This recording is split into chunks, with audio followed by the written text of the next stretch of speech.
கலைஞரின் குரல் ஓவியம் தொடர்ந்து பார்த்துட்டு இருக்கோம். கலைஞரின் குரல் ஓவியத்துல இன்னைக்கு என்ன குரல் பார்க்க போறோம் அப்படின்னா, ஒழுக்கமுடைமை அப்படின்ற ஒரு அதிகாரத்துல வரக்கூடிய 133வது குரல்.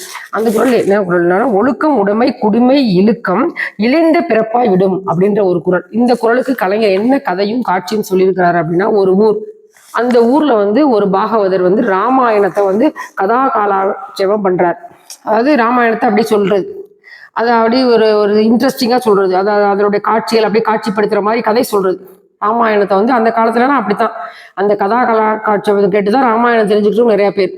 அந்த மாதிரி அந்த ஊர்ல நடந்துட்டு இருக்கும்போது நிறைய பாகவதர் நல்லா சொல்றாரு. ராமனுடைய முடிசூட்டு விழா, 14 ஆண்டுகள் சிறு காட்டுக்கு போனது, சீதையுடைய இது எல்லாம் தினந்தோறும் நடக்குது, தொடர்ந்து நடந்துட்டே வருது.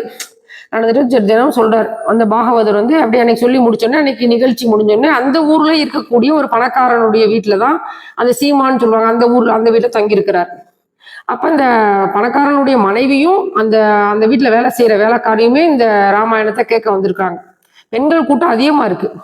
அப்படி முடிச்ச உடனே சரி வந்துட்டாங்க. வந்துட்டோடனே வீட்டுக்கு வந்தோடனே அந்த பணக்காரனுடைய மனைவி சொல்றா, மேல பாகவதர் தங்குவாரு, அங்க போய் நீ அதில் ரூம் எல்லாம் சுத்தம் பண்ணு அப்படின்னு சொல்லி சொன்னோடனே வேலைக்காரி போய் அந்த பாகவதர் தங்குற ரூம் சுத்தம் பண்ணி முடிச்சுட்டு வர. பாகவதர் நல்லா கொஞ்ச நேரம் கழிச்சு குளிச்சுட்டு சந்தனம்லாம் பூசிட்டு வேலைக்காரியை பார்த்து, வேலைக்காரிட்ட சீதையை வர்ணிச்ச மாதிரி வேலைக்காரியை வர்ணிச்சு வேலைக்காரியை தகாத உறவுக்கு அழைக்கிறாரு. அப்ப வேலைக்காரி சீ போ நாய் அப்படின்னு சொல்லிட்டு கடகடன்னு கீழே இறங்கி வந்துடுது.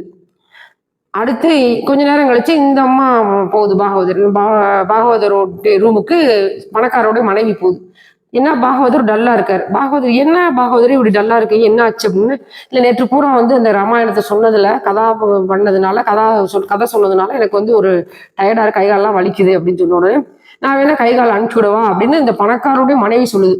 அப்ப இந்த பாகவதர் எவ்வளவு கெட்டாளு அப்படின்னு சந்தோஷமா சரி அப்படின்னு சொல்லிடுறாரு. உடனே அந்த அம்மா கை கால் அமுக்கணுடனே பாகவதர் தன் ஆசையை தீர்த்துக்கிறார். அதுக்கு அந்த அம்மா உடன்படுது. இந்த கதையின் பிரகாரம் என்ன சொல்றாரு அப்படின்னா, ஒழுக்கம் உள்ளவங்க தான் உயர்ந்த ஜாதி. அப்ப அந்த வேலைக்காரி அந்த தகாத உறவுக்கு சம்மதிக்காம உதறி விட்டு போனாலும் அவதான் உயர்ந்த ஜாதி.